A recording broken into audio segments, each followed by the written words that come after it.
Hello students.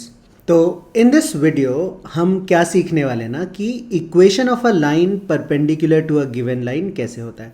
इसके पहले हमने सीखा equation of a line parallel to a given line कैसे होता है। So let us say let the given line B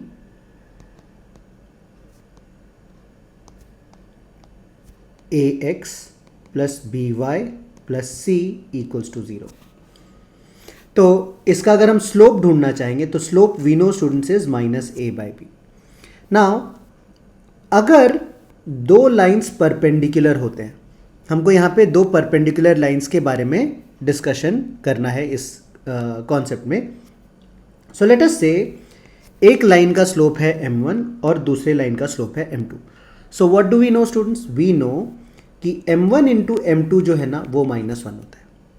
सो हमने क्या किया अभी तक? गिवन लाइन ये है, इसका स्लोप ये है।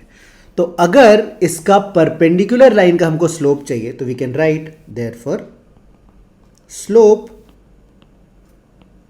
Of line perpendicular to ax plus by plus c is, ये क्या हो जाएगा? By using this formula. तो बेसिकली हम क्या कहते हैं ना, अगर हमको परपेंडिकुलर लाइन का स्लोप ढूंढना होता है तो हम नेगेटिव रेसिप्रोकल करते हैं। हम क्या करते हैं? Negative reciprocal. मतलब जो स्लोप हमको एक लाइन का दिया हुआ है ना उसका रेसिप्रोकल करेंगे और साइन चेंज करेंगे। तो इसका रेसिप्रोकल करेंगे तो क्या आएगा? माइनस बी बाय ए, और साइन चेंज करेंगे तो क्या आएगा? B bye. तो लाइन जो है ना जो परपेंडिकुलर है उसका स्लोप हमारे पास आ जाएगा b by. So therefore equation of required line, अगर हम इक्वेशन लिखने की कोशिश करें तो वो क्या हो जाएगा स्टूडेंट्स? इज, अगर हम इसको y is equal to m x plus c के फॉर्मेट में लिखते हैं और c की जगह पे हम कोई कांस्टेंट लेटर से म्यू ले लेते हैं, तो स्लोप हमको b बाय ए पता है तो हम उसको पुट कर देंगे। तो what do we get? We get y is equal to b by a into x plus mu, cross multiply करेंगे स्टूडेंट्स तो ये आएगा a y is equals to b x plus a mu. और अगर हम रीअरेंज कर लेते थोड़ा तो हमको क्या मिलेगा? B x minus a y plus a mu equals to 0। And just for the sake of simplicity ये जो ए म्यू है ना इसको हम कोई एक कांस्टेंट बोल देते हैं, लेट अस से लैम्डा। तो हमारा लाइन का इक्वेशन क्या आ गया? B x minus a y plus lambda equals to 0। तो this is the required equation of a line which is perpendicular to given line. तो अब हम ना इसको समझने की कोशिश करते हैं कि क्या किया हमने और कैसे किया। देखो ये गिवन लाइन है, तो हमने क्या देखा, जो फाइनल इक्वेशन मिला ना उसमें x और y का कोएफिशिएंट इंटरचेंज हो गया। मतलब y का कोएफिशिएंट यहां पे क्या था? b। तो अब जो है ना b x का कोएफिशिएंट हो गया, एंड x का जो कोएफिशिएंट था ना a, वो अब y का कोएफिशिएंट हो गया। इतनी बात समझ में आ गई। और इसके अलावा हम क्या करते हैं? x और y में से किसी एक टर्म का साइन चेंज कर देंगे। मतलब अगर प्लस होगा तो वो माइनस कर देंगे और माइनस होगा तो वो प्लस कर देंगे। मतलब किसी एक का, या तो x का या तो y का। तो हमने यहाँ पे y का साइन चेंज किया। आई होप दिस इज क्लियर। तो कभी भी अगर इस फॉर्म में हमने लाइन का इक्वेशन लिखा ना तो बहुत ही आराम से हमको परपेंडिकुलर लाइन का इक्वेशन मिल जाता है। तो एक दो एग्जांपल्स करते हैं हमको समझने के लिए।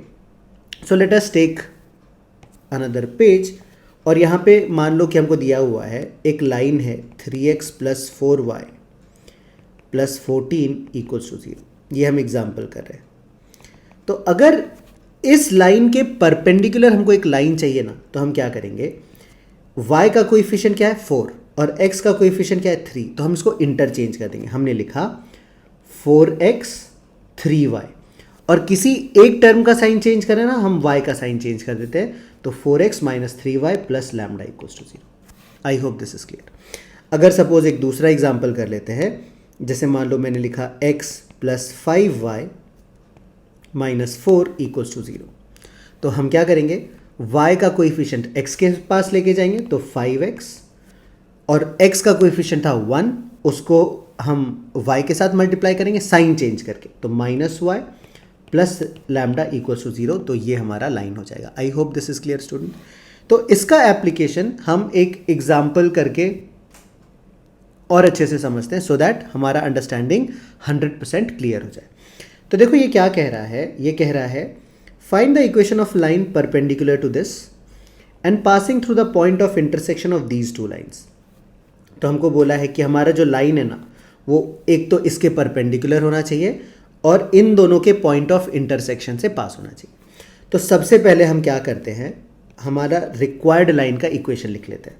So let the equation of line perpendicular to 2x minus y equals to 7, ये कर लेंगे। तो अभी मुझे बताओ कि y का कोएफिशिएंट क्या है, -1। इसको हमको x से मल्टीप्लाई करना। अभी मैंने क्या कहा था, x या y में से किसी एक कोएफिशिएंट का साइन हम चेंज कर देंगे। तो इस -1 को ना हम +1 कर देंगे, तो हमारा लाइन क्या आ जाएगा। तो हमने क्या लिखा है, let the equation of the line perpendicular to this b, ये हो जाएगा x, और x का कोएफिशिएंट क्या है 2, तो 2y से मल्टीप्लाई हो जाएगा, तो x plus 2y plus lambda equals to 0। बात समझ में आई स्टूडेंट्स। हमने x और y के कोएफिशिएंट्स को इंटरचेंज किया और किसी एक कोएफिशिएंट का साइन पलट दिया, मतलब चेंज कर दिया, पॉजिटिव से नेगेटिव बना दिया, नेगेटिव से पॉजिटिव बना दिया, मतलब जो भी according to whatever you wish. तो ऐसा होने पे हमको लाइन का एक बेसिक फॉर्मेट तो मिल गया।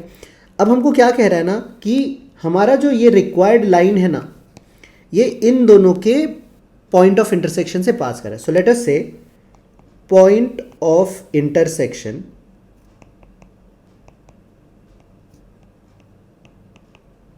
Of 3x plus 4y equals to 8 and y axis.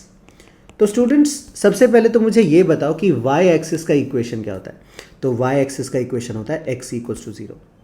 तो अगर हमने ये x इक्वल्स टू 0 जो है ना इसमें पुट कर दिया तो हमको क्या मिलेगा, 0 plus 4y equals to 8 and therefore y की वैल्यू आ जाएगी 2।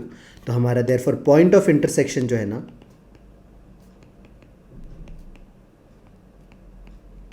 वो आ जाएगा 0,2। तो सिंस हमारा ये रिक्वायर्ड लाइन 0,2 से पास करेगा, ये वाला पॉइंट इसको सेटिस्फाई करेगा। सो देयरफॉर हमने लिख दिया x की जगह पे 0 plus 2 into 2 plus lambda equals to 0। Therefore lambda की वैल्यू आ गई -4। लैम्डा को हम पुट कर देंगे स्टूडेंट्स, तो हमको मिलेगा x plus 2y minus 4 equals to 0। So this is the answer to this question. अगर आपको चाहिए तो आप ऐसे भी लिख सकते हो x plus 2y equals to 4, ये भी एक ऑप्शन हो सकता है।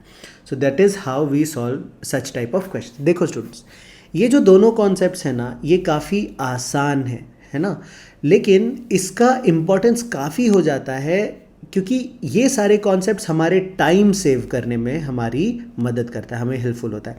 And you know on the day of your exam every single minute या फिर मैं कहूँ every single second is important for you.